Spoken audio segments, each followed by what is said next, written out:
Learning to play a musical instrument requires hard work, practice, and patience. The devil is believed to have a special affinity for music, particularly stringed instruments like violins and guitars. In exchange for just one soul, the Prince of Darkness can teach you how to play guitar like a pro and make you a star. There are at least 10 musicians who allegedly took him up on this offer. So there in this video, we will tell you about the musicians who sold their soul to devil. The video is going to be exciting and valuable. So, subscribe to our channel now and hit the bell icon for regular updates. Let's start. Number 10. Jimmy Page. Legendary Led Zeppelin guitarist Jimmy Page was a student of occultism for a while. He bought Aleister Crowley's old home in Loch Ness, which he believed was haunted. He often talked about the strange experiences he had there. He followed Crowley's occultist teachings about focusing your intentions on what you want to get out of life. Apparently, Jimmy just wanted to play a mean guitar, and he certainly got that wish. Lots of people claimed that he had sold his soul to the devil to get such fast fingers, to which Page replied that if he had, then so had the rest of the band.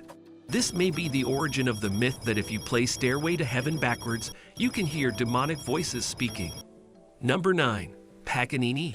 Nicolo Paganini was born in 1782 in Genoa and began learning the violin at the age of 7. He is considered by many to be the greatest violin virtuoso of all time.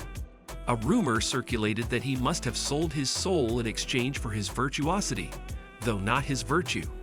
It could have been that, of course, or it could have been the hours of practice and his extremely long fingers, which allowed him to play 3 octaves across 4 strings, which was unheard of. His handspan was probably due to Marfan syndrome, which typically leads to sufferers being exceedingly tall with long limbs.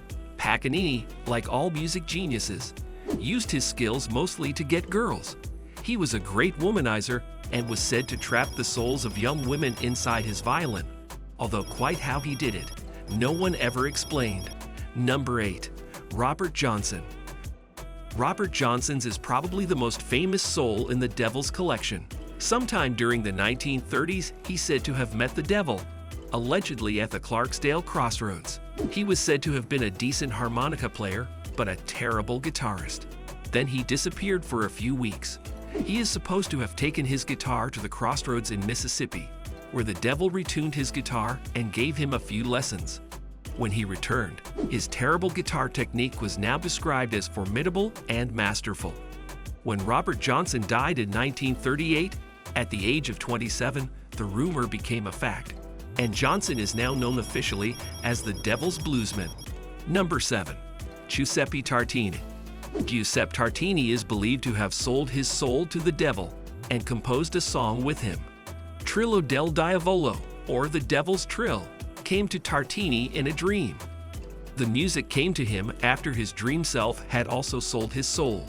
Although he was an accomplished musician, he soon discovered that he was not really good enough to play his own tune, and so he had traded his soul for a tune he could not play. Tartini spent the rest of his life trying to properly master his own tune, which must have been annoying. He was, however, a first-class musician, as well as a notorious womanizer, a brawler, and an expert swordsman. Number 6. John Lennon. John Lennon is famous for saying that the Beatles were bigger than Jesus. One Beatles scholar has spent years interpreting hidden messages and symbols in John Lennon's music, artwork, and album covers, and he believes that he has evidence that Lennon actually sold his soul to the devil. He follows an apparently fascinating trail of sorcery, mysticism, numerology, and theology to explain his theory, as well as the slightly less reliable mystical science of anagrams and listening to songs backward.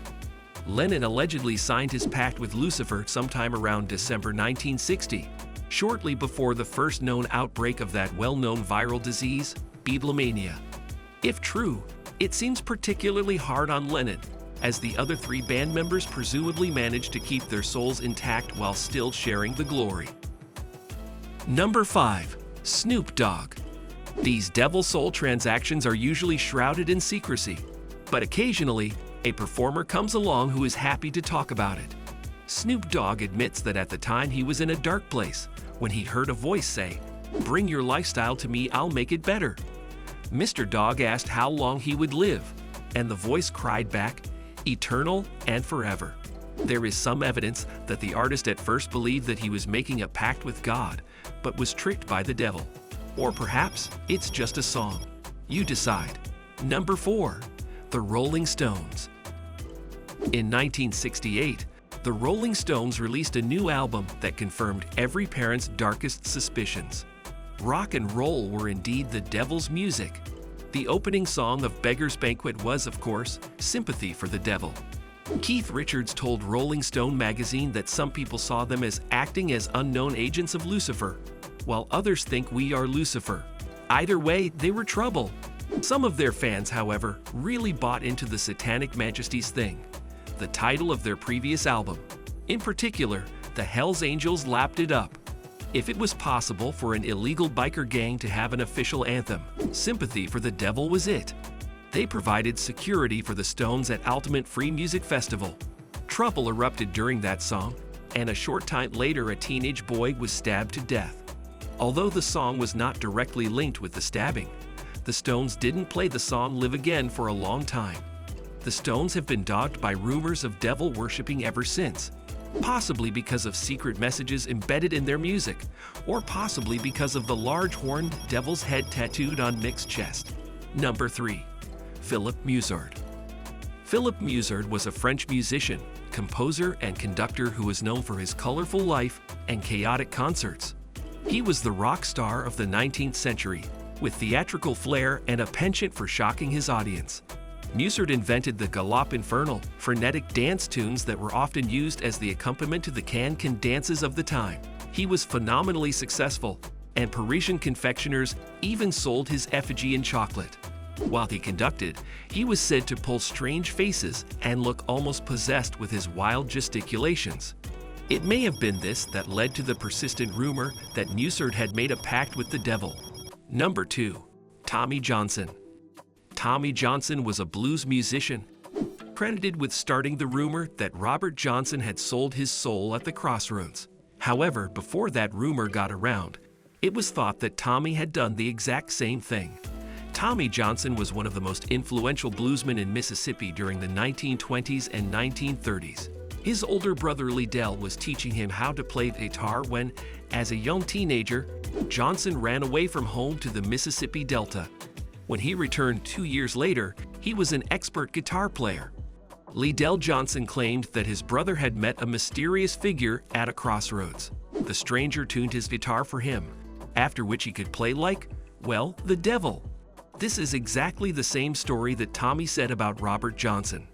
Could it be that Tommy Johnson was diverting attention from his own diabolic encounter? Or perhaps the devil spends a lot of time hanging around crossroads with a guitar tuner. Number 1. Bob Dylan. Bob Dylan was awarded the Nobel Prize for Literature in 2016. In an interview, he explained, "It's a destiny thing. I made a devil's bargain and I'm holding up my end." Apparently, Dylan died on July 25, 1965, the same day he walked on stage at the Newport Folk Festival with an electric guitar. Accompanied by a rock band, they launched into a decidedly unfolky rendition of his new song, Like a Rolling Stone, which didn't go down well with the audience. It is important to respect the beliefs of others and avoid spreading misinformation. Therefore, we would like to clarify that this video is purely for entertainment purposes and does not intend to promote or endorse any such practices. We hope that you enjoyed the video and appreciate the artistry of the musicians featured in it. That's all for today's video. We hope you enjoyed it. Remember to hit the like button, share this video with your friends, and subscribe to our channel for more exciting content. Thank you for watching, and we'll see you at the next one.